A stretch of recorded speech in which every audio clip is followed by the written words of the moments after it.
கிருஷ்ணகிரி மாவட்ட மக்களின் நீண்ட நாள் கோரிக்கையை நிறைவேற்றிடும் வகையில் சாம்பல்பட்டி ரயில்வே நிலையத்தில் நின்று செல்லும் கோவை திருப்பதி விரைவு ரயிலை காங்கிரஸ் நாடாளுமன்ற உறுப்பினர் கோபிநாத் வரவேற்று கொடியசைத்து திருப்பதிக்கு வழி அனுப்பி வைத்தார்.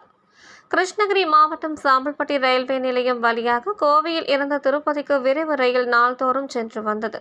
இந்த ரயில் சாம்பல்பட்டி ரயில்வே நிலையத்தில் நின்று செல்ல வேண்டும் என மாவட்ட மக்கள் முன்னாள் காங்கிரஸ் பாராளுமன்ற உறுப்பினர் டாக்டர் செல்லகுமாரிடம் கோரிக்கை விடுத்ததை அடுத்து டாக்டர் செல்லகுமார் ரயில்வே அமைச்சர் மற்றும் ரயில்வே உயர் அதிகாரிகளை அணுகி சாம்பல்பட்டி ரயில்வே நிலையத்தில் கோவை திருப்பதி விரைவு ரயில் நின்று செல்லும் அனுமதியை பெற்று தந்தார். இதனை அடுத்து கிருஷ்ணகிரி மாவட்டம் ஊத்தங்கரை அடுத்த சாம்பல்பட்டி ரயில் நிலையத்தில் கோயம்புத்தூர் முதல் திருப்பதி வரை செல்லும் திருப்பதி விரைவு ரயில் சாம்பல்பட்டி நிலையத்தில் நின்று செல்வதை அடுத்து அந்த ரயிலை வரவேற்கும் விதமாக தற்போதைய கிருஷ்ணகிரி பாராளுமன்ற காங்கிரஸ் உறுப்பினர் கோபிநாத் தலைமையில் கூட்டணி கட்சியினர் சிறப்பான வரவேற்பு அளித்தனர். பின்னர் காங்கிரஸ் கட்சியினர் ரயிலுக்கு பூஜைகள் செய்தும் வாழைமரம் தோரணங்கள் கட்டி பூஜைகள் செய்தும் மகிழ்ந்தனர். பின்னர் சாம்பல்பட்டி ரயில்வே நிலையத்தில் நின்று சென்ற கோவை திருப்பதி விரைவு ரயிலை திருப்பதிக்கு நாடாளுமன்ற உறுப்பினர் கோபிநாத் கொடியசைத்து வழி அனுப்பி வைத்தார்.